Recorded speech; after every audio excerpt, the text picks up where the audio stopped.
Excited ka na ba sa Pasko? Wait no more dahil dito sa Casa Santa Museum, damang-dama na ang Christmas vibes. Oktubre pa lang pero animoy Disyembre na sa dami ng Christmas decor sa loob ng museum. May Santa miniature na mas maliit pa sa piso. May miniature Christmas room at toy store din. May Santa Claus figurines na naka-international costume. At may mga hawak pang musical instruments.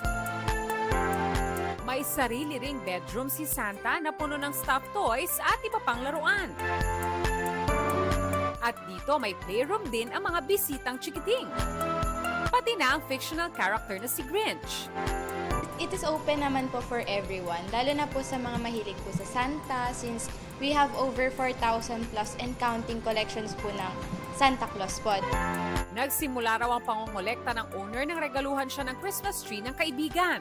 Originally po ay rest house po ng family ng owner.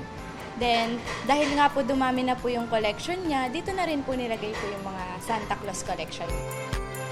Bukas ang Casa Santa Museum sa Antipolo mula 10 a.m. hanggang 4 p.m.